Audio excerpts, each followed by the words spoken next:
በህንድ ፊልሞች ላይ ተዋናዮችን ስናይ ዝናብ ሲዘንብ ዳንስ ይጀምራሉ። ብቻቸውን ሆነው ደግሞ 50 ሰዎችን ይደበድባሉ። 7 ጥይት ተተኮሰበትም ማይሞት አክተር አለ። አንዳንዱ ደግሞ በድሃ ቤተሰብ ውስጥ ተወልደው ፍቅረኛቸውን ለማግኘት ሲሰቃዩ እናያቸዋል። ነገር ግን ፊልሙ አልቆ ካሜራው ሲጠፋ እውነታው ሌላ ነው። እነዚህ ሰዎች ድሃ የሚባለውን ቃል የሚረዱት በመዝገበ ቃላት ላይ ብቻ ነው። ዛሬ የምናያቸው 10 ተዋናዮች በኪሳቸው ያለው የገንዘብ ብዛት የራሳቸውን ትንሽ ሀገር ሊመሰርቱም ይችላሉ።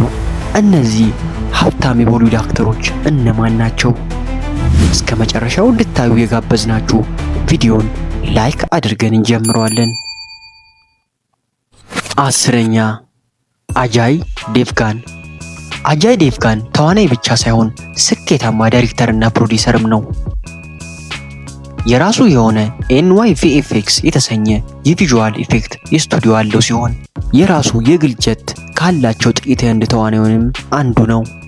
ግምታዊ ሀብቱም እስከ 40 ሚሊዮን የአሜሪካን ዶላር ድረስ ይደርሳል። 9ኛ ራንቪር ሲንግ።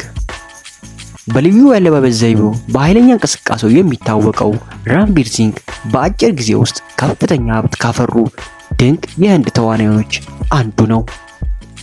በህንድ ውስጥ በርካታ ምርቶች እንዲያስተዋውቁለት የሚፈልጉት ቀዳሚ ተዋናይ በመሆኑ ከማስታወቂያ እጅግ ከፍተኛ ገቢ ያገኛል። የዚህ ተዋናይን ግምታዊ ሀብቱ 45 ሚሊዮን የአሜሪካን ዶላር ድረስ ነው። 8ኛ ራንቢር ካፖር። ከታዋቂው የካፖር ቤተሰብ የተገኘው ራንቢር ካፖር በአሁኑ ሰዓት በወጣት ትውልድ ዘንድ እጅግ ተፈላጊና ዝነኛ ነው። ገቢው ከሚሰራቸው ፊልሞችና ለትላልቅ የቴክኖሎጂና የአኗኗር ዘይቤ ብራንዶች ከሚሰራቸው ማስታወቂያዎችም የሚገኝ ነው። ግምታዊ ሀብቱም 50 ሚሊዮን ዶላር በላይ እንደሆነ ይገመታል። 7ኛ ሃርቲክ ሮሻን። በውብ መልክና በዳንስ ብቃቱ የሚታወቀው ሃርቲክ ሮሻን በህንድ ውስጥ ከፍተኛ ክፍያ ከሚጠይቁ ተዋናይን አንዱ ነው። HRX የተሰኘው የስፖርት አልባሳት ብራንድ በአሁኑ ሰዓት በህንድ ውስጥ በቢሊዮን የሚቆጠር ገቢ የሚያስገኝ ድርጅት ሆኖለታል። ግምታዊ ሀብቱም 100 ሚሊዮን የአሜሪካን ዶላር ድረስ ነው። 6ኛ ሳይፍ አሊ ካን።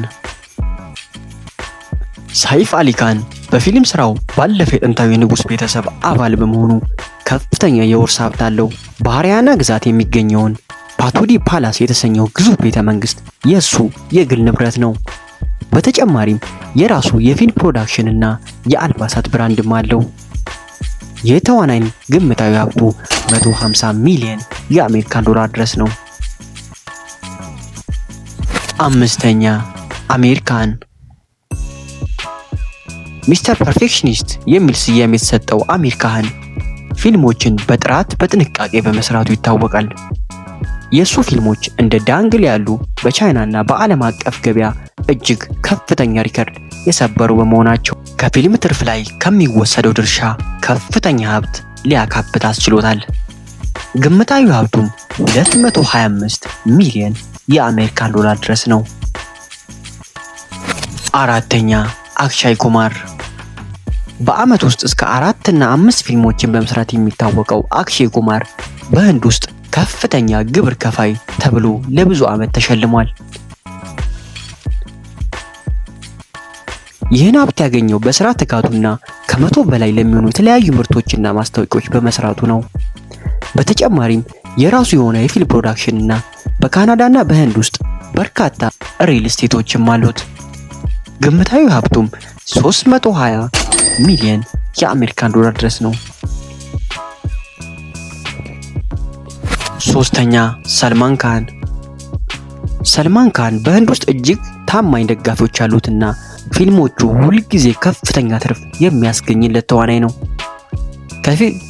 ከፊልም ስራ በተጨማሪ ቢንግ ሁመን የተሰኘውን በብዙ ሀገራት የሚገኘውን የአልባሳት መለዋወጫ ድርጅቱ ዋነኛ የገቢ ምንጩ ነው። እንዲሁም የቢግ ቦስ የተሰኘውን የሪያሊቲ ሾው በማቅረብ በአመት ውስጥ በሚሊዮን የሚቆጠር ዶላር ክፍያ ያገኛል። ግምታዊ ሀብቱም 350 ሚሊዮን የአሜሪካን ዶላር ድረስ ነው። ሁለተኛ አሚታብ ባቻን።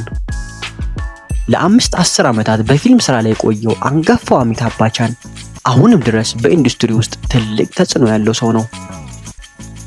ግምታዊ ሀብቱ 400 ሚሊዮን የአሜሪካን ዶላር ድረስ ይደርሳል።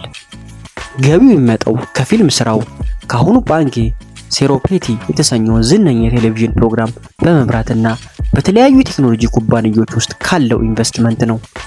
በተጨማሪም በሙምባይ ውስጥ ጃልሳ የተሰኘው ለብዙዎች መዳረሻ የሆነው ዝነኛ መኖሪያ ቤቱ የሀብቱ አንዱ አካል ነው።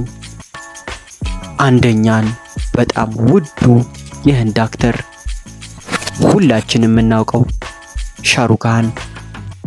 የቦሊውድ ንጉስ በመባል የሚታወቀው ሻሩክ ካን በህንድ የፊልም ታሪክ ውስጥ እጅግ ባለሀብቱ ተዋናይ ነው። ግምታዊ ሀብቱ 1.4 ቢሊዮን የአሜሪካን ዶላር ድረስ ነው። ይህን ያህል ሀብት ሊያፈራ የቻለው ከፊልም ክፍያ በተጨማሪ ሬድ ቺልስ ኢንተርቴይንመንት የተሰኘ ግዙፍ የፊልም ፕሮዳክሽን ስላለውና ኮልካታ ናይት ራይደርስ የተሰኘውን የክሪኬት ቡድን በባለቤትነት ስለሚያስተዳድር ነው። እንዲሁም በዱባይና በለንደን ያሉ የቅንጦት ቤቶችና የሚያስተዋውቃቸው ዓለም አቀፍ ብራንዶች ለሀብቱ መጨመር ትልቅ ድርሻ አላቸው። ይህን ይመስላል 10 በጣም ሀብታም ያልናቸው የህንድ ተዋናዮች። ስለ የትኛው ተዋናይ ሀብት አስገረማችሁ? ሐሳባችሁን ኮሜንት ላይ ጻፉልን። እንዲሁም ለዚህ ቻናል አዲስ ካላችሁ ሰብስክራይብ እና የደውል ምልክቷን በመጫን ቀን በቀን ለምንለቃላችሁ አስገራሚ እንዲሁም ያልተሰሙ እውነታዎችን በቶሎ እንዲደርሷችሁ ይረዳችኋል። እናመሰግናለን።